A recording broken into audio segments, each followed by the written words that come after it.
क्यों माता काली ने भगवान शिव के ऊपर अपना ही पैर रख दिया?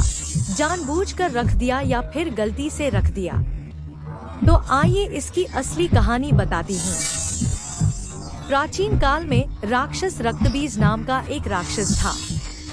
उसको एक विशेष वरदान प्राप्त था। जब उसकी रक्त की बूंद गिरती तो उसके जैसा ही एक नया रक्तबीज जन्म ले लेता था। जब नए रक्तबीज का रक्त गिरता तो उसके भी और नए रक्तबीज जन्म ले लेते थे। ऐसे करके करके हजारों नहीं बल्कि सैकड़ों रक्तबीज हो चुके थे। अब उस राक्षस ने पृथ्वी पर इंसानों को ही नहीं बल्कि देवताओं को भी त्रस्त करके रखा था। अब उसे मारना बहुत ही कठिन हो गया था। तभी माँ दुर्गा ने अपने भयंकर क्रोध से एक शक्ति यानी कि माँ काली को जन्म लिया। जैसे ही माँ काली ने युद्ध शुरू किया तो वही हुआ जिसका सभी देवताओं को डर था और सैकड़ों नए रक्तबीज उत्पन्न हो गए। ये देखकर माँ काली का जो क्रोध था उससे 100 गुना ज्यादा बढ़ गया। अब माँ ने जैसे ही उस राक्षस पर त्रिशूल चलाया तो उसका सिर धड़ से अलग हो गया।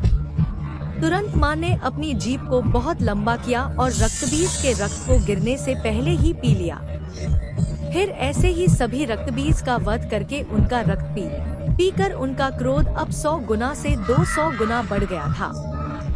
धरती कांपने लगी थी, समुद्र मथने लगे थे, देवता भयभीत होकर इधर उधर भागने लगे थे। तब देवताओं ने भगवान शिव से प्रार्थना की, है महादेव, आप ही माता काली के संताप को शांत कर सकते हैं। शिव ने देवताओं की पुकार सुनी और माँ काली के सामने युद्ध भूमि में पहुँच गए। लेकिन माँ अपने तांडव में इतनी लीन थी कि उन्होंने शिव को भी नहीं देखा। तभी भगवान शिव स्वयं माता के चरणों में लेट गए। जैसे ही माँ काली का पैर अनजाने में शिव के सीने पर पड़ा, तुरंत उनका क्रोध शांत हो गया। उन्होंने नीचे देखा तो अपने प्रिय पति शिव थे।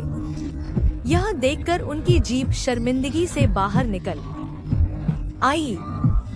इसके बाद शिव ने मुस्कुराते हुए कहा, हे माँ, तुम्हारा यह रूप सृष्टि के संतुलन के लिए था, लेकिन यह रूप अब धरती पर बहुत धूमधाम से पूजा जाएगा।